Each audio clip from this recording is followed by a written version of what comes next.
Jadi bawa salib itu yang nggak boleh dilepasin. Oh. Cuman ke kamar mandi doang itu dilepasin. Jadi salib itu kemana-mana dipakai. Karena di bawahnya ada stempelnya sebenarnya, itu nggak boleh dilepas. Nanti stempelnya disalahgunakan. Saya poinnya ke situ sih.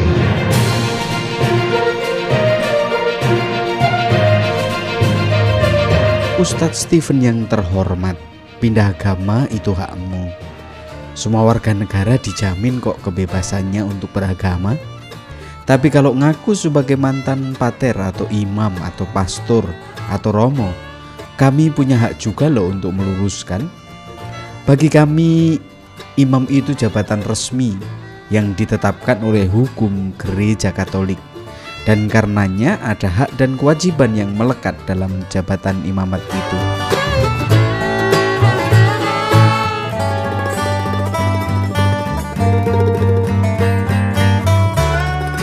Berkaitan dengan mantan pater atau mantan pastor atau mantan imam atau apalah, itu bukan saya yang mengada-ngada. Siapa tahu ada pengikutnya Pak Ustadz yang galak terus bilang, mana buktinya kalau Ustadz Stephen ngomong dia mantan pater? Bilangin ya Pak Ustadz, bilangin ke mereka kalau Pak Ustadz sendiri yang ngomong bukan orang lain. Please bilangin ke pengikut-pengikutnya ya Pak.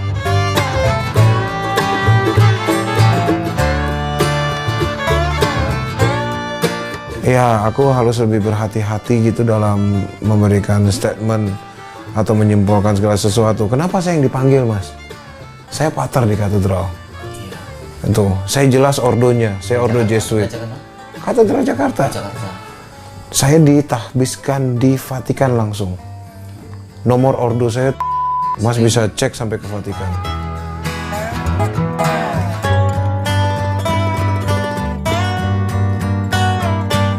Nah kan, Pak Ustadz sendiri yang bilang kalau Pak Ustadz itu dulu pater Yesuit di Katedral Jakarta, ditabiskan di Vatikan langsung.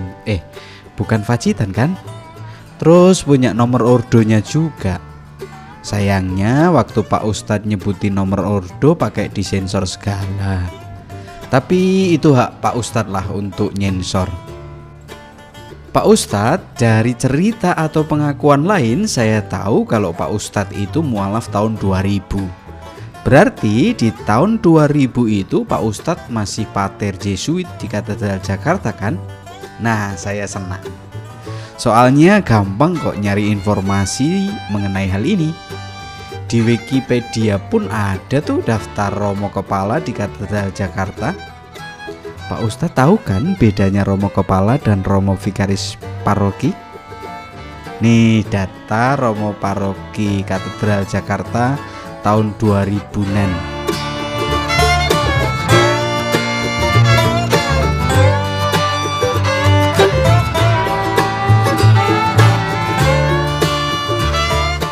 Itu tadi romo kepalanya Pak Ustadz. Kalau yang berikut ini romo vikarisnya. Kira-kira nama Pak Ustadz ada enggak ya?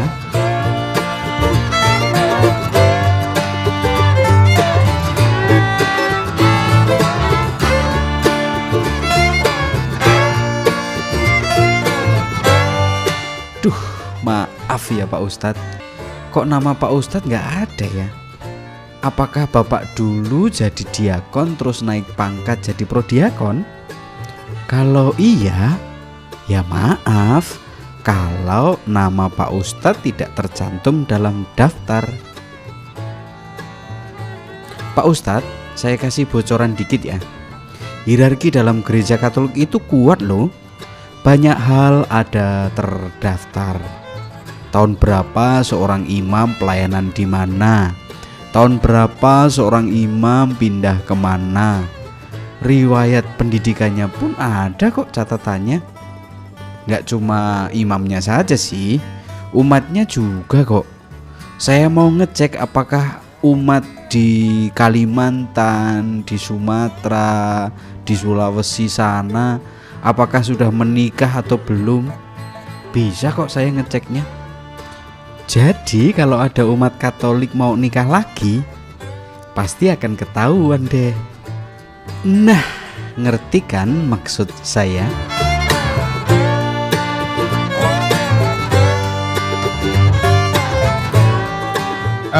Satu, aku imam ordo kan. Jadi bawa salib itu yang nggak boleh dilepasin. Oh. Cuman ke kamar mandi doang itu dilepasin. Jadi salib itu kemana-mana dipakai. Karena di bawahnya ada stempelnya sebenarnya, itu nggak boleh dilepas. Nanti stempelnya disalahgunakan. Saya ini ke situ sih.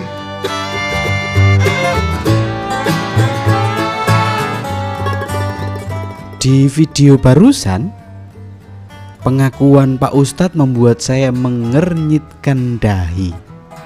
Kalau saya pikir-pikir, sepertinya loh, bukan nuduh.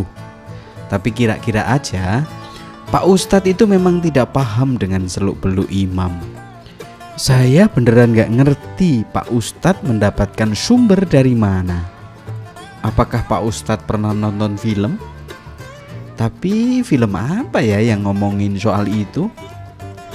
Atau bisa juga Pak Ustadz mendapatkan cerita-cerita dongeng gitu? Oh iya, yang saya maksudkan itu soal kalung salib yang di bawahnya ada cap stempel itu loh Pak Ustadz. Kalau Pak Ustadz mengatakan punya kalung salib dan di bawahnya ada cap stempel, saya bingung ini tradisi dari mana. Mari kita sedikit belajar. Imam itu jabatan resmi dalam gereja Katolik. Maka simbol-simbol yang dipakai itu bukan simbol sembarangan. Jadi siapa yang berhak mengenakan salib sebagai tanda jabatan? Imam? Bukan. Seorang imam tidak memiliki kuasa untuk mengenakan salib sebagai tanda jabatan. Kalau ada seorang imam mengenakan salib, maka itu hanya aksesoris semata. Pak Ustadz tahu kan bedanya salib sebagai tanda jabatan dan sebagai aksesoris? Mungkin ada yang bertanya, terus siapa yang berhak?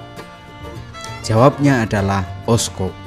Seorang uskup memiliki tanda wewenang khusus yang merupakan ciri khas jabatan uskup sebagai kepenuhan sakramen imamat, yaitu salib dada, cincin uskup, mitra, tongkat uskup, dan pallium.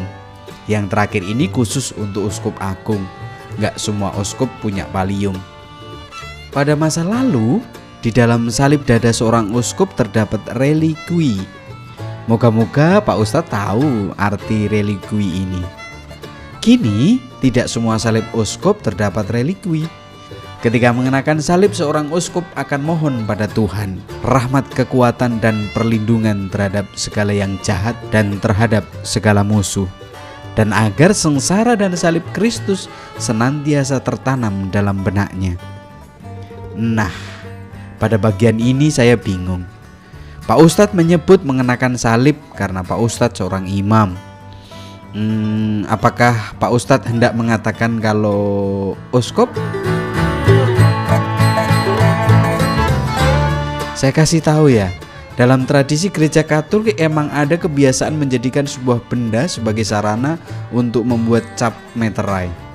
Catat ya, itu tradisi lama ketika zaman belum seperti sekarang ini. Sayangnya, tradisi itu bukan terletak di salib dada. Alat yang digunakan untuk membuat cap meterai adalah cincin uskup. Ada tekniknya juga loh Pak Ustadz. Bukan kayak bikin stempel yang pakai tinta itu. Beneran? Bukan kayak gitu cara membuat cap meterai menggunakan cincin uskup. Tapi bagian ini rahasia aja ya Pak ya. Pak Ustadz, sampai nulis ini pun saya masih bingung loh. Kalau ada stempel di bagian bawah salib, kira-kira bentuknya kayak apa ya?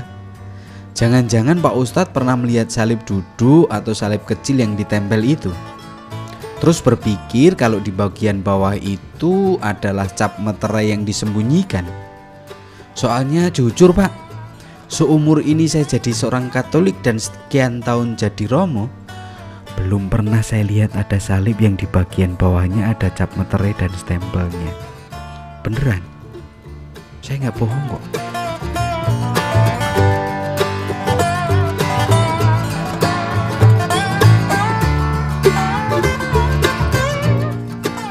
Pak Ustadz, saya mohon maaf kalau ternyata tulisanku ini sangat panjang. Kalau saya boleh usul, silahkan lanjutkan penangkapan ustadz-ustadz palsu seperti di video-videonya Pak Ustadz itu. Setidaknya bagi saya membuktikan kalau ternyata ustadz palsu yang mengaku-ngaku dan mengada-ada itu ada dan nyata di sekitar kita. Kasihan umat kan Pak kalau sampai ditipu oleh mereka itu.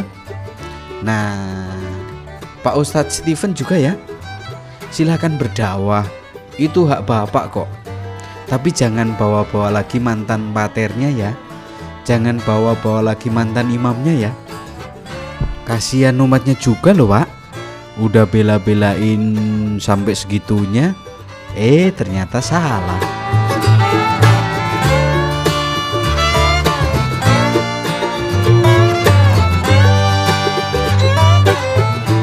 Kalau dulu saya nulis surat biasanya sih pakai 4x4 gitu Pak.